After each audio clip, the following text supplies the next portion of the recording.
할렐루야, 날마다 새벽 만나로 여러분을 찾아가는 만나교회 김태광 목사입니다. 오늘도 하나님의 말씀을 통해 하나님의 나라와 의를 구하며 이 세상을 아름답게 만들어 가시는 저와 여러분들 되시길 소망합니다. 오늘 우리에게 주시는 말씀은 고린도전서 12장 8절로부터 11절의 말씀입니다.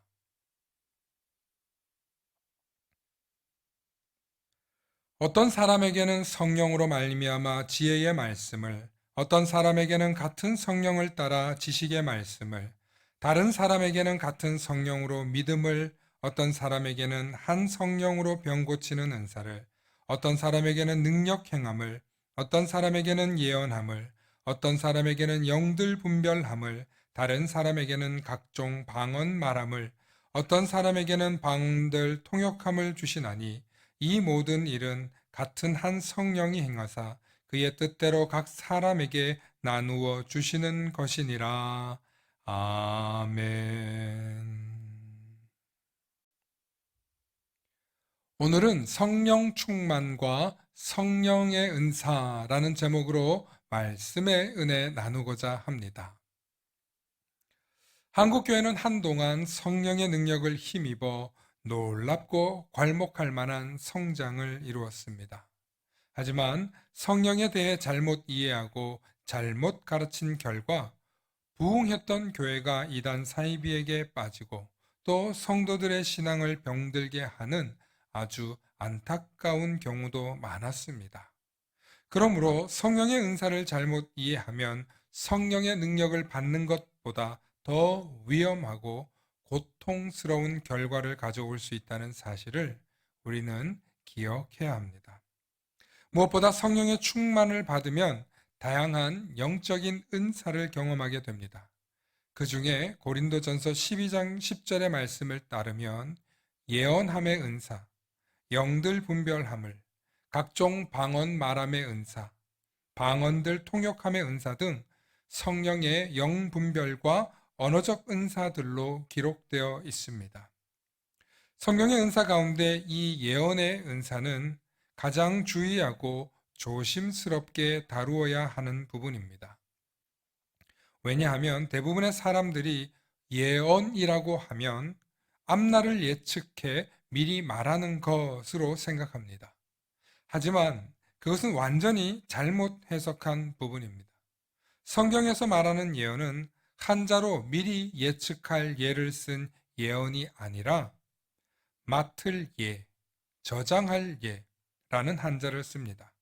그러므로 성경에서 말하는 예언자는 앞날을 예측해 미리 말하는 마법사 같은 예언자가 아니라 하나님의 말씀을 맡은 자, 하나님의 말씀을 대언하는 예언자로 예언자 혹은 예언이 쓰입니다. 그래서 여기서 쓰이는 한자의 예자는 미리 예측할 예자가 아니라 은행에서 사용되는 예금, 저축할 때 쓰이는 예치금과 같은 맡길 예, 맡을 예, 저장할 예자로 쓰이는 예입니다.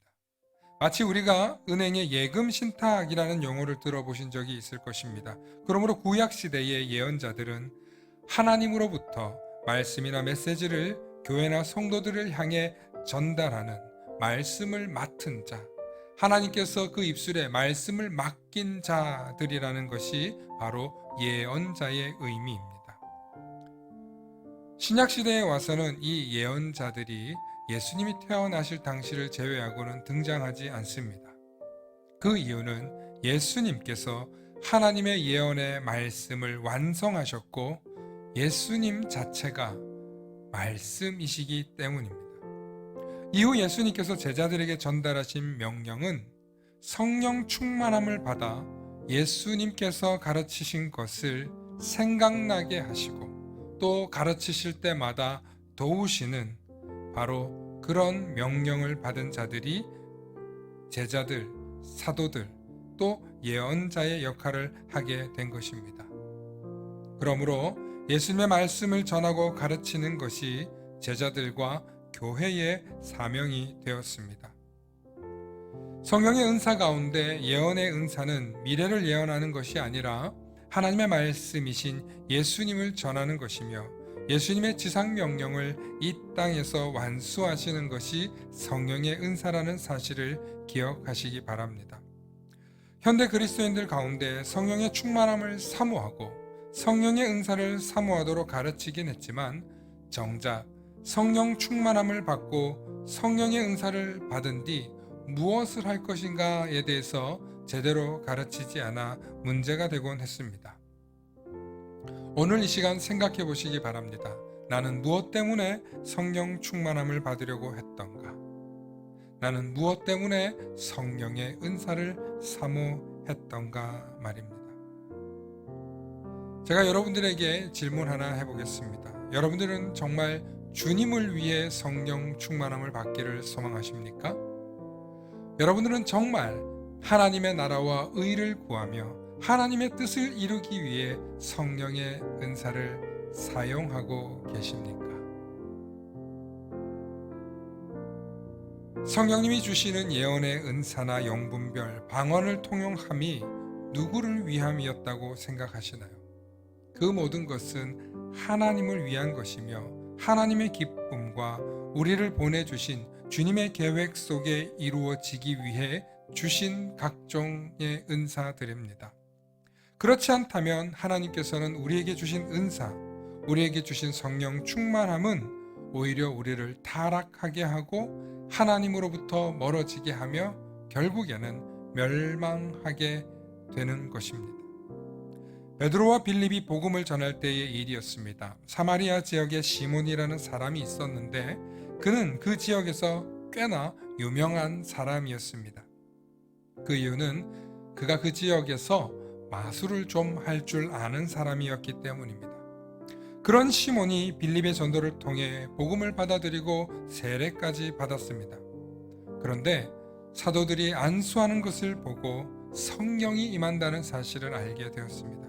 그래서 시몬은 사도들이 안수를 하며 성령 주는 것을 보고 자신도 사도들과 같이 안수하고 성령을 받도록 돈을 주겠다며 거래를 시도합니다. 그때 베드로가 당신은 하나님의 선물을 돈으려고 사려 했으니 돈과 함께 망할 것이다. 당신은 하나님 앞에서 마음이 바르지 못하니 당신은 우리와 함께 할 수 없어. 그리고 당신은 악의와 불의가 가득하니 나쁜 생각이 용서받을 수 없을 것이요 하자 시몬이 사도들에게 받으려고 했던 성령을 거부하고 오히려 기도해 주려고 했던 것조차 그는 피하며 그 성령이 나에게 임하지 않게 해달라고 거부하는 일이 일어났습니다. 성령 충만과 성령의 은사는 아무에게나 주어지는 것도 아니요 아무나 받아서도 안 됩니다. 오직 하나님과 주님을 위해 교회를 위해 사명을 맡은 자에게 필요한 것입니다. 늘 성령 충만과 성령의 은사에 대해 사모하는 자세는 필요하지만 준비가 되어 있지 않다면 우리 스스로에게 반드시 자문해 보아야 할 문제입니다. 오늘도 성령 충만과 성령의 은사를 사모하되 주님의 명령을 위하여 하나님의 나라와 의를 이루기 위해 저와 여러분들을 부르셨다는 사실을 잊지 마시고 성령 충만과 성령의 은사를 사모하시는 저와 여러분들 되시길 소망합니다. 샬롬.